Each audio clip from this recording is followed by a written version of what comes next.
Kenny, thank you for taking time doing our show today. Well, tell us a little bit more regarding your company and your background and why real estate. So we started out in multifamily about 6.5 years ago. In multifamily, we skipped single family altogether. It was just too much work. So multifamily was the way to go. Before that, I was in oil and gas, working for a small oil and gas operator, and worked my way up to a CFO position at 28. And how did you start the firm? Did you see some valuable opportunity that you just decided to form your company? Yeah, we were in this in a joint venture on an oil and gas deal, and the bigger player in the contract was having money issues, so it was time to move on to something else a little bit more stable than oil and gas. So we reached out to some friends, talked to a lot of folks, and a lot of them were into real estate, so that got us going. And since then, we've been involved in almost 2,200 units, 17 properties, and $82 million worth of transactions. So it's been a good. And how did you? Can you run us through your first deal right from the beginnings? What was the first deal look like? Yeah, so the first deal we bought was a 76-unit property there in Wiley, Texas. It's a suburb of Plano, a Dallas-Fort Worth area. We bought that. That size was basically our minimum because we wanted to be able to afford a third-party management company to handle all the day-to-day calls. Sure. I still don't know all the ins and outs of evicting people and all that. I have no idea how to do that, and I never really wanted to. I didn't want to get phone calls for toilets or evictions. I'd rather pay someone to do that and focus on building Sure. our portfolio. Sure. So that 76 unit was our first one. It's been a home run. That deal has been phenomenal for us. So. And did you get into it? Was like several equity partners? Can you run us a little bit through the numbers? Yeah. So that deal we bought for about $3.4 million. We had to raise about $825,000. At that time, that was a lot of money. I did have a mentor to kind of push me through the process. Because you are dealing with an extra zero on this real estate. You're also dealing with a lot of other people's money, So these deals have to work, in my opinion. So that's what we did. We had him. He pushed me. I thought we could raise $650,000, and but it was good. It's good to have that push in the back and say, hey, just go find it. If the deal's good, the money will find you. Was the mantra there. So. And how long did it take from the initial closing to the finally closing the deal and getting the thing done? We closed it just under 60 days. We put it under contract and closed within 60 days. And did you have like you ran through like 10, 20, 100 deals, and then you looked at this is the one to go, or did you have like a smaller chunk and this came from a referral? How did you got a hold of that deal? Yeah, so this one actually, so when we bought it was 2012. So back then the problem wasn't finding good deals; it was finding the financing and the investor funds. People were still a little gun shy about 2008, 2009. Sure. So back then there were a lot of deals. So we probably maybe looked at 10 deals, made an offer on this one, and got it. Today, that's a whole different story on how many we have to look at. And how does a typical ideal deal look to you? So what are you looking for when you have a deal across your table? We've done everything from yield plays to value plays. Yield ones are the ones you just buy for cash flow. Value would be the big fixer-upper. We've done both. The one that I absolutely would love to get is a hybrid. So where it's stabilized and it's been well taken care of on the exterior, but they haven't done any of the interior upgrades because that's where you can really push rents. People don't pay you for a new roof or a solid foundation. They pay you for kitchens and their bathrooms and flooring. So. But you're talking about the C2B space. Is this what you're saying?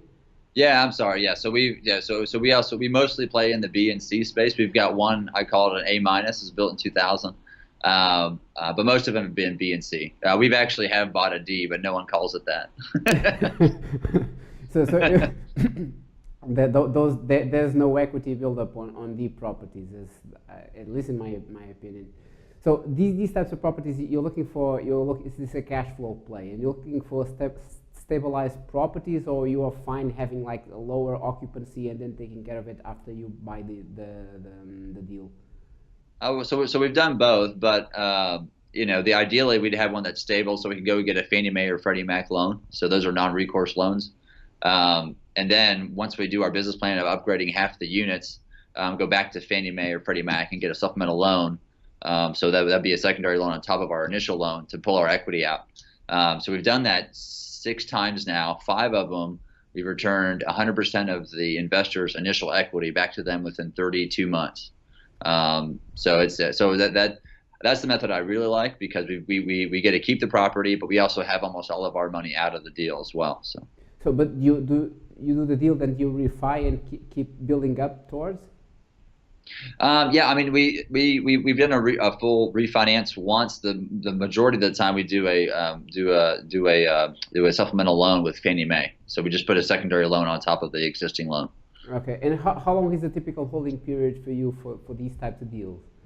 I'm a longer term hold guy. I mean, I think if you flip properties, you can make good money, but a lot of your profits are eaten up by taxes and also by the broker fees. They're not spread out over multiple years. And also too, you're giving up one of the big advantages of real estate is that it's a great tax shield. So if you're flipping these every 2-3 years, you're not taking advantage of that tax shield. So that being said, I am more of a long-term holder. So I'll tell folks that 5 to 7 years is our typical hold. Sometimes we're selling one here in 2 weeks. I guess less than 2 weeks now, but that we've held for just a little over 3 years. But it was just time to exit that market. I couldn't find any more good properties up there at a reasonable price. So, and regarding the maintenance and the upkeep, do you have property management in place? Do you outsource? How does that work with you? At this point, I only do third-party management companies. I outsource that. If I were to bring that in-house, we'd be close to bring it in-house to make it run right. But we're not there yet. I'd want to get it up to about 3,000 units before we can really sit down and think about that. Just because that's a whole you've got to hire a whole bunch of folks to take care of these properties on the day-to-day side. So for right now, we outsource all the management. The reason that we put this channel together is to help European investors and also everyone that is abroad to get into the multifamily space in the US. Just for you to know, there's a capital gains tax treatment if you have passive income if you buy a property. That doesn't happen in the US, but it happens in Europe. And it's in between the 28 and the 40%, I believe, in Germany. So if you buy a property and you're using the guy that is living there to pay down the mortgage, you will be subject to 40% capital gains tax if you live in Germany. So that makes no sense to me at all. So it makes sense to invest in a vehicle that is already in place. There's a market already in place, and you don't have to reinvent the wheel.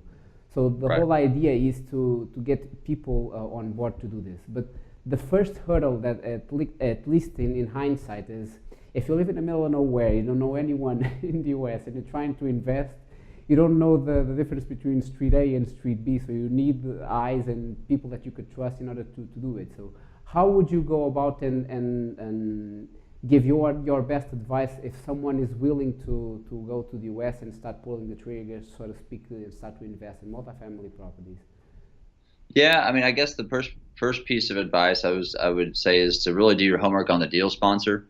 Make sure that they invest alongside you, which we do, and make sure that their compensation is aligned with the passive investor. Some of these deals I'm seeing right now that are being put together by other folks, the deal sponsor compensation makes it so they're almost never aligned with the investor's interest.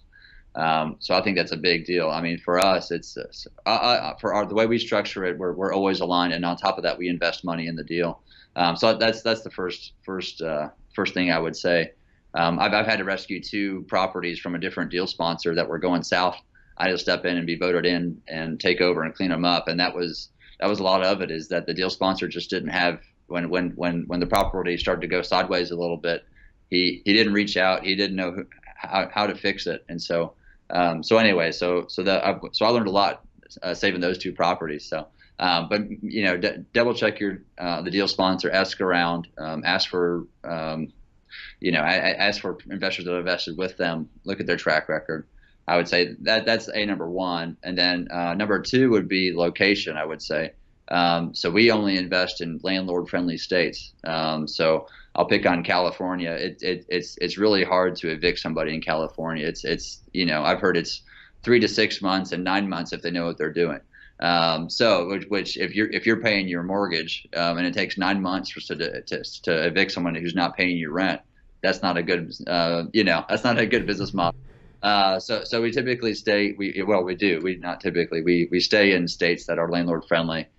We also look for low unemployment, low historic unemployment. Good population growth historically. And then also too, there's cities. I'll pick on Killeen or even Midland, but here in Texas. But Killeen it's a smaller city, just south of Waco. But the almost sole economic driver is the military there. There's military bases there, which nothing against the military, but and then also like Midland. If you're in Midland, you're all based on oil. So if you're so we're looking for cities that have multiple economic drivers, not just one, because if you invest in those one economic driver towns, you're going to go. Your success is going to be based on the price of oil, or if there's any deployments, things like that. So those are the big two things I would look for. So you're talking about having low consumer concentration, because if you that makes sense, because if you have people that are working, blue collar workers there's only one BMW factory there and the factory closes, that wouldn't be good. So regarding there's other offerings that you have in your company. We were speaking about it a little bit before we started the show. Can you run us a little bit what you have to offer besides this? Yeah, so we've got so we still do multifamily. We've actually got 2 deals under contract now, 2 multifamily properties. But at the end of last year, we started to branch out. So now we're also doing hard money loans. So that's mostly to single family real estate investors, and also to small multifamily real estate investors as well. And then we're about to get into commercial real estate as well. So we've got two commercial properties under LOI right now. So we're starting to build a commercial real estate fund with that. So we'll have 12 months to raise money, and also 12 months to add more properties to this commercial real estate fund. So investors will be spread out over multiple commercial real estate, and that we're less on that. I'm willing to go look in California or other places like that because we won't have to deal with the landlord laws on the residential side. So all of your units, I think I asked you this before, but all the units you are all about within Texas, or run us through where do you hold your units portfolio? Yeah, sure. So right now we're in Texas, Oklahoma, Colorado, and Ohio. And we're trying to add Indiana as well. I'm trying to get into Indianapolis, and then as well. That's another market we're trying to get into, and then Houston as well. I'm trying to get back into Houston. We sold our property that we had there about 2 years ago. Okay, and where do you see your company in the next couple of years? Sounds like you have everything under control and looking to expand. Where do you see your company heading in the next couple of years? So we're really growing. We've got a good office staff here now to help us out with the behind the scenes stuff, paperwork, and all that kind of thing. And we've got an asset manager that helps me out when I can't travel to visit the properties as well. So we're really growing there.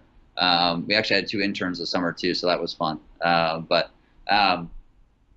yeah, we're growing. The whole goal has always been to be a well-rounded investment firm, not just real estate and not just multifamily. So we're really starting to add that. So we're starting to add, now we have the hard money and loans. We can have debt investment options for our investors.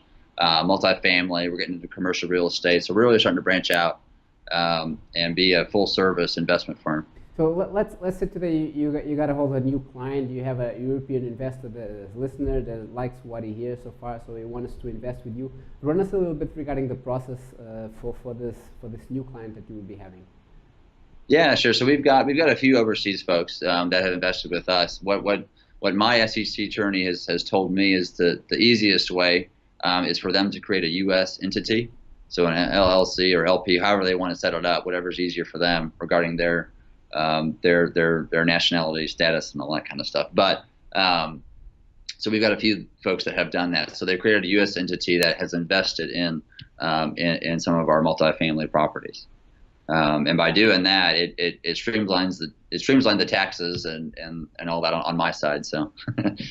And this process will be rather easy, or it's a little bit on the red tape in? It's pretty easy to set up a Texas LLC. The few investors, most of them have done a Texas LLC as the entity. It's pretty inexpensive to do. I think you can get it done for less than $1,000.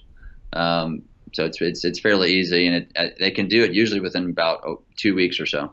And regarding the properties that you buy, how would the investors know regarding new deals that you have on the table? Do you send, like, do you have login access? Do you send them some emails? How does that process work?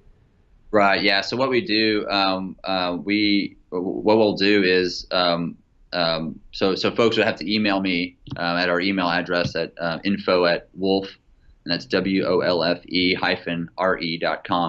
And then once we do that, we can have either a Skype call or some kind of phone call to because I really like to get to know my investors first before we Sure. Do business together. Sure. And once we do that, what we'll do is we'll email out a link, and so in that link you can opt in to get our investment offerings. And so we just sent out maybe 2 weeks ago the first emails to folks that had opted in to those to our investment offerings for the latest 3 we've got. And so once they do that, we've got that list now. So folks that said they were interested in 1, 2, or all 3 properties. And then what we'll do is in about 2 to 3 weeks after they receive that initial email with some some general information, they'll get a PPM, a private placement memorandum. And that includes the company agreement, which talks about the rules and all that, and what we vote on, what we don't vote on, things like that. It's got the subscription agreement, which is mostly just telling me how many shares you're going to be buying of this new LLC that we set up, your address, your mailing address, your tax ID number, things like that. Okay. And then also too, we throw in there a whole bunch of, there's an investment summary that's a 20-page PDF that talks about the property. It's got lots of pictures. It shows the debt that we're looking at to get, it's got the projected returns as well in there. And then it also has the information that shows that we really did set up a new entity. It proves all that information as well. So we're very transparent here. I like educated investors. And then after that, once you have invested, you'll get the first month or two, you'll get an email every other week with some updates, and then we'll go to a monthly email, which I'll have a big email write up myself, and then we attach about an 80 to 120 page PDF that walks you through the income statement, the balance sheet, cash flow statement, rent roll. I mean, all kinds of information. And regarding the distributions, how does that work? You have a preferred return, you have an equity split. How does the process work? We just do an equity split because I've always wanted this to be more of a partnership deal. So if the property does well, we do well. If it doesn't do well, then I don't do well, and that's I think the best way to do it. So we don't. Yeah. So it's a straight 80-20 split of profits. There's no acquisition fees. There's no preferred returns. There's no waterfalls. We just keep it simple. And again, we invest alongside our investors, so we're always aligned with our investors as well. People that went on a fight for a while, they have a couple of scars for running through the process. Can you run us through one of the worst mistakes you have made, and one of the things that you keep telling yourself, I'm not going to do that ever again? Yeah, I mean, we got started in a very good time. Buying in 2000, late 2010 was our first multifamily investment. So we've had really good timing on all this. But we have learned a lot. The two rescue projects, I'll call them, were the things where I learned the most. Where that deal sponsor really screwed things up. I mean, so for example, he was the property that we were invested in. It was I was a passive in the deal. And then he was the deal sponsor and the initial deal sponsor, but he was giving away a cruise to to folks if they signed or if they signed a new lease. The problem is that property was in a C class part of town, so they couldn't afford probably to drive to Houston, let alone take a week off to go on a cruise. So I mean, what kind of you've got to really market to your demographic that you're in. You can't, and then also too, some of the stuff he was doing, he was over improving the property. He was trying to do stainless steel packages in a C plus C class area, which you just can't do that. They can't afford it. So you got to stick with the white and black appliance. So it's stuff like that where it's not rocket science. You just got to know, if you're buying a C class, that you only do C class improvements, and then if you're buying a C class, your goal is to provide functional, clean, housing for blue collar blue collar folk. So as long as you know where you're at in the world and what demographic you're pitching to, that it's not rocket science. And that makes sense, because if you go over the top on each unit, that pretty much adds up, and you pretty much shoot yourself in the foot, because if you are doing A type amenities on a C type property, that doesn't make sense at all, and multiply it by several units, 100 plus units, you have a big problem there. So that makes sense. And regarding the other way around, one of your best deals, you talked about your first one, but run us through one of your best deals and why. All right. I mean, so I think we'll just stick with the first one. I mean, they've all done pretty well. We've all so far we've doubled everybody's money in less than 3 years. Now, part of that is us, and part of that's the market too. So we can't take full responsibility there. But we have pushed hard, and we've gotten we've improved our bottom lines as fast as we could. We've also had lower cap rates that help us out too. So, but that being said, I mean, the best thing you can do is you make your money when you buy the property. If you overpay on a property, that's one of the sins you can't overcome in multifamily. If you underpay or pay a reasonable price, then you can make a few mistakes and still be okay. So that's the biggest deal. So your basis is a huge deal. If you can buy these at a lower price somehow, some way, than what the current market's paying, then you're going to be, over the long term, you're going to be in a much better position. I've seen companies that don't do very well sometimes because they suffer from this analysis paralysis thing. They take too long to analyze a deal, and then everything goes south because they're paralyzed basically. So how long does it usually take you and your team to say you have a deal and pretty much ready to go after you run through the numbers? How long does it usually take for you to pull the trigger?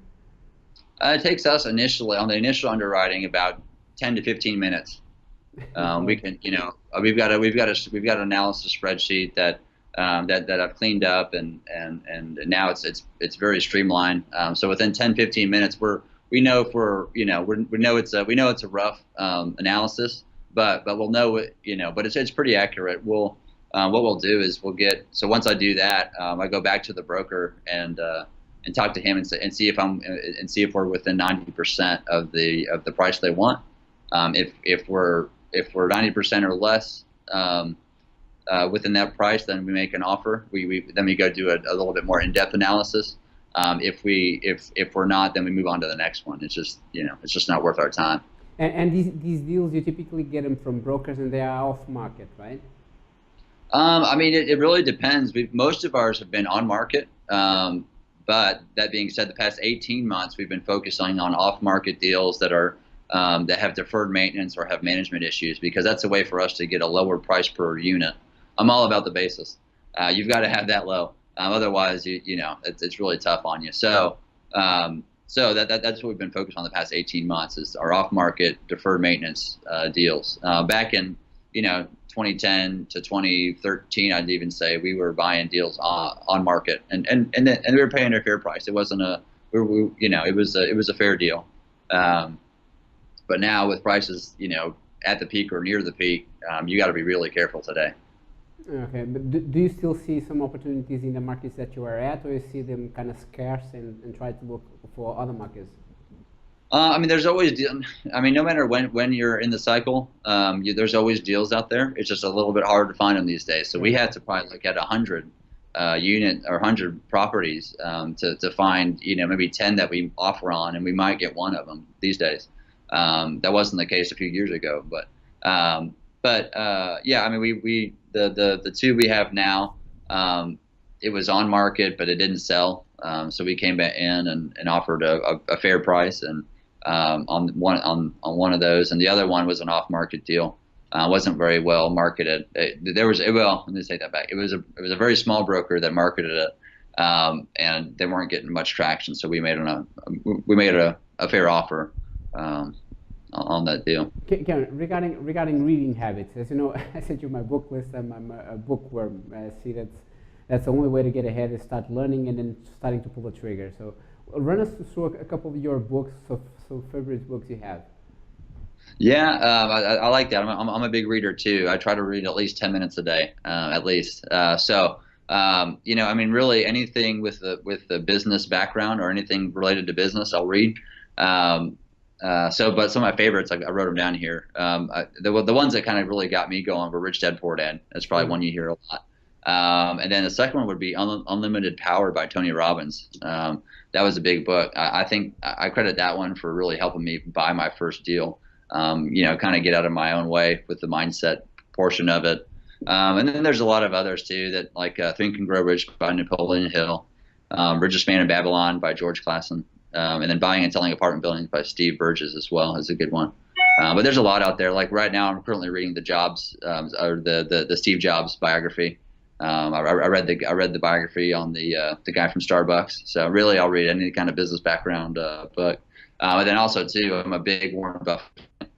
So any book related to Warren Buffett, I'll read. So that's a good indicator.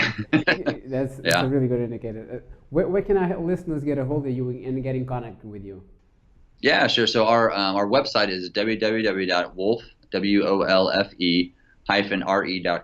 and then the email would be it's info at wolfe, WOLFE-RE.com. Okay, Kevin, it was wonderful having you with us today. See you sometime around. That's right. Thank you very much.